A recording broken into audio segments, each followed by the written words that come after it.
Hey everyone, welcome to another video.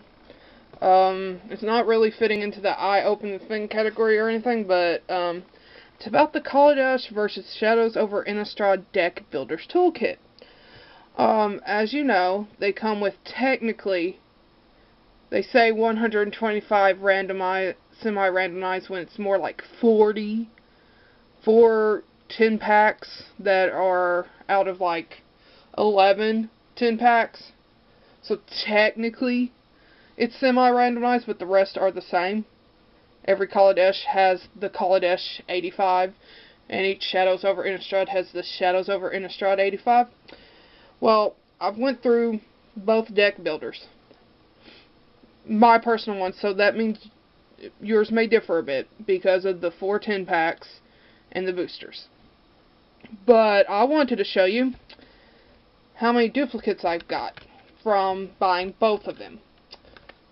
And I only took them if both packs had one, not if I got two in the same pack or anything like that. These are all the cards from both that one of each was in it.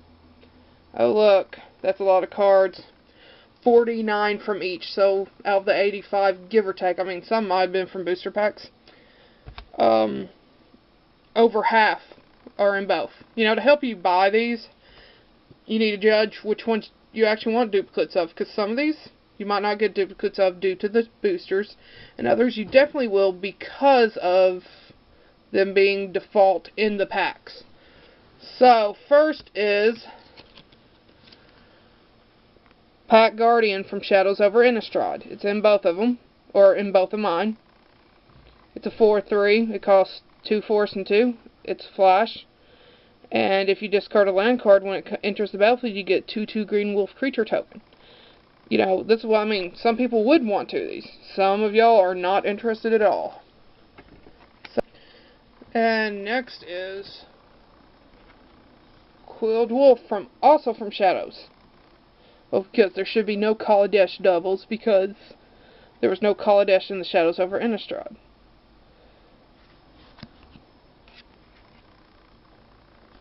Next is Oakenform from Welcome 16.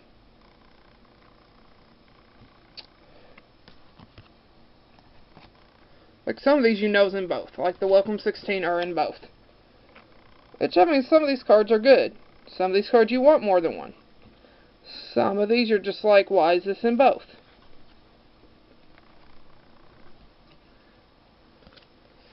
Next is Soul of the Harvest, also from 16. I mean, it's not a bad card or anything, but it's expensive. And I mean that is in mana cost. Now we're heading to black with Rancid Rats, also from Shadows. A lot of these, I think most of these are from Shadows, because Eldritch Moon was not in the Shadows one. And neither was Kaladesh, obviously. Though I do like this card, because you can easily get it back from the graveyard. And it's a zombie. Well, skeleton, but close enough. It's a zombie where the flesh has rotten off. And here's one from Welcome 16.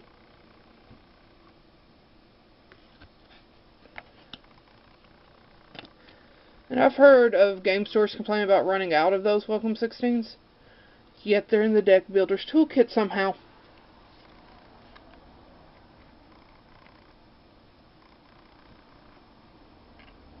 So, I mean, it's not like Welcome 16 is considered amazing or anything, or welcome anything, you know. And now we're back to Shadows. Zombie Horse. I mean, it lets you return it from the graveyard, but for too high of a cost in my opinion.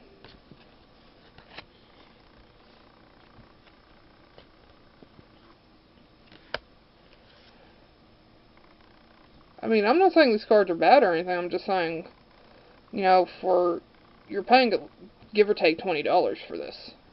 You're getting this many repeats, you probably want to pick which one you want the booster packs for more.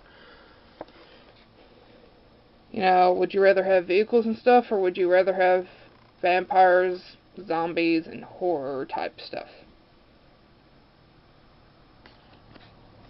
Some people prefer Kaladesh. Some people don't.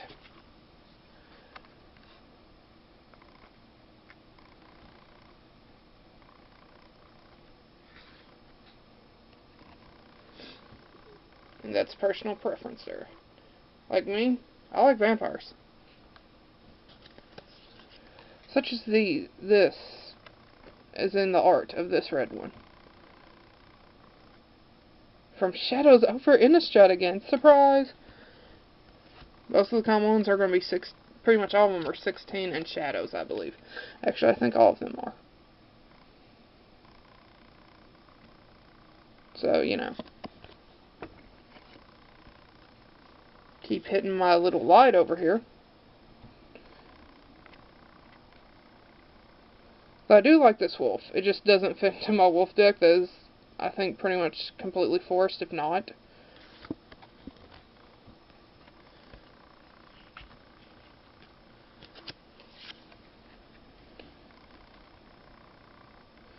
I think I used to have the old art of this one, and I like the old art a lot more, from what I remember. Of course, if I looked at it today, I might hate it. Who knows?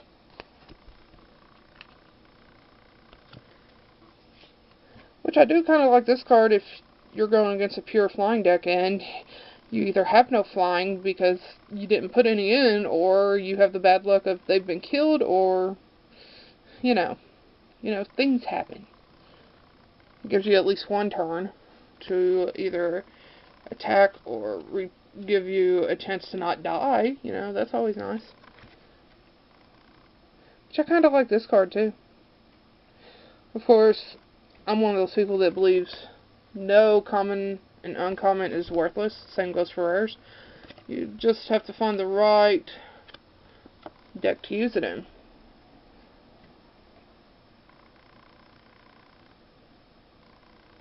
It might just be like last-ditch effort type card, but still. Sometimes that's all that will save you, and sometimes not.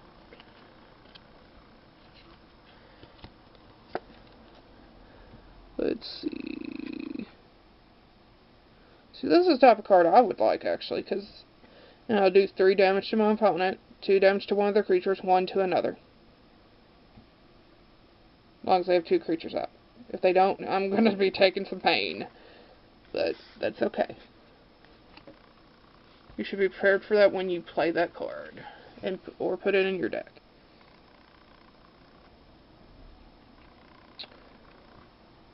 I still don't understand why this is rare. I mean, it has the attack power of a rare, but that's about it. It has the price of way too much. Which, of course, the rares are exactly the same in both these kits. Which, that will, hopefully the next deck builders will have 17 in it, or whatever, I don't even know. Oh god, I never looked at this one closely. Ew, that's a bit disgusting right there.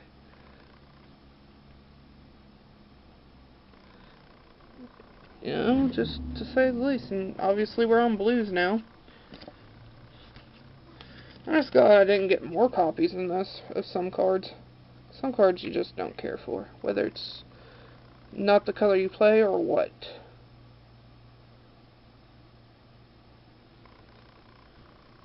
Okay, anyway.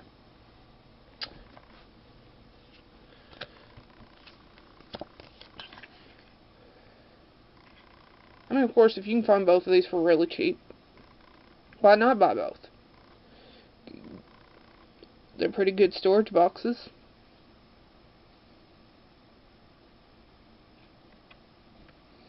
And you get land, I believe. And if you don't, well, you know, I believe you get land. Just can't remember how much land. Of course, I could be completely wrong and be remembering something else. Tell you the truth.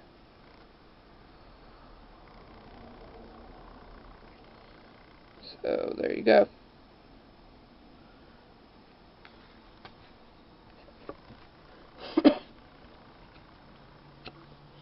I do kind of like this next one a little.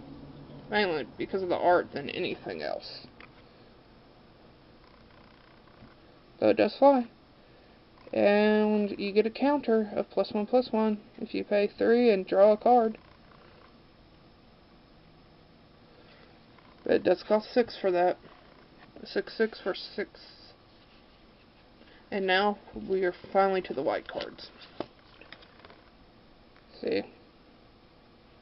And I'm not saying these cards are bad. I'm saying I wish Wizards had more variety in everything. Because, I mean, it's not like these came out a year apart or anything.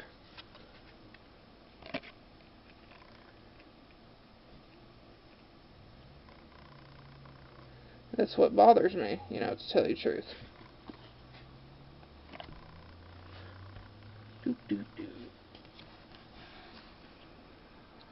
I mean, like I said, some of these cards are nice. Of course, some people would disagree because they're commons and uncommons. And too many people believe you must play rares, mythic rares, or something that those are the only good cards. Though, you know, maybe it costs too much. I don't know. But then again, that's me. I go for lower cost stuff, which tends to not be in the rares or mythics. So this one, you know, but it's kind of expensive, but it has flying and vigilance. I'm okay with multiples of these, of this one. I love things with flying. Now, if only it had lifelink, it would be like my dream creature come true. So that's just me. Oh, you go back. Here's another angel. Aegis Angel. And through it, you give another permanent indestructible as long as you control it. So, you know. Now to artifacts. Explosive apparatus.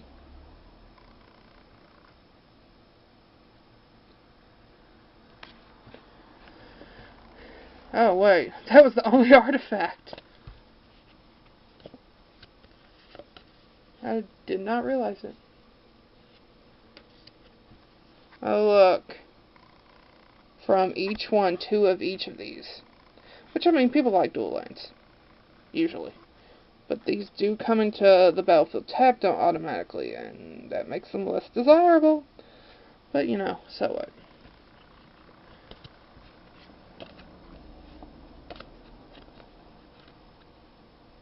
Now I'm not saying that none of these came from booster packs. They may have came from the booster packs within the deck builders. But still. That many doubles. I know Wizards can do better.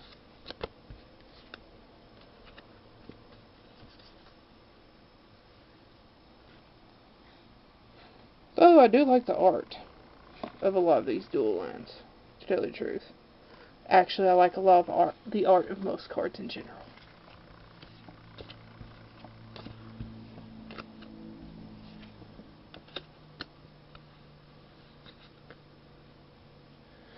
But since a lot of people don't play with... Wait. Okay, I just want to make sure those were all the same. But a lot of people complain about, oh, it's not a rare, it's not a mythic rare.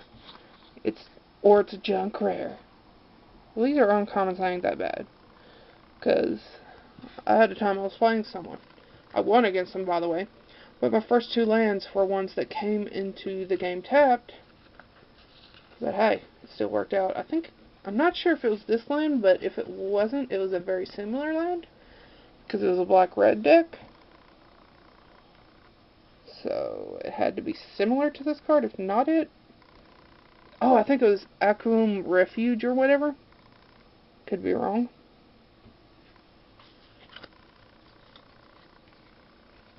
Can't remember, because I'm getting old.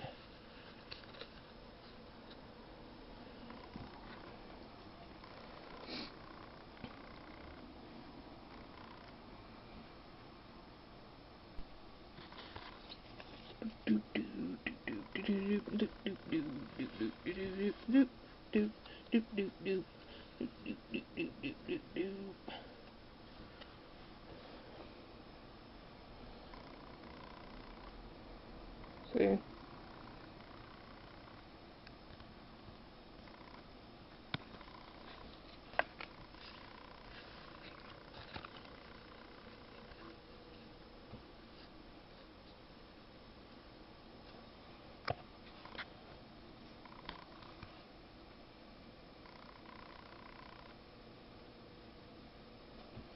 So, after all that, is it worth to buy a deck builder's toolkit?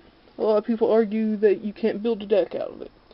Well, I hate to inform them, me and my friend did, that we never said it'd be good. But I didn't swamp him immediately with my deck not made from one of these, so it can be worth it, though you may not want to buy two of them. At least not unless there's like a new year, you know what I mean? Like Kaladesh and Shadows came out in the same year. Now when the next one comes out, which I can't say its name because I can't pronounce it, mainly because I haven't really heard anyone say it, but when that one comes out, you might want to buy it. But between these two, just pick one. Whichever, you can look up the contents and possible contents of it online easily. And once you see that, see what's the type of card you want more. Do you want vampires? Do you want vehicles? I don't know. But depending on which one you want, that really decides which one you'd want to buy if you want deck builders in general. Anyway, I hope this video helped you a bit, and I'll see y'all next time. Bye-bye.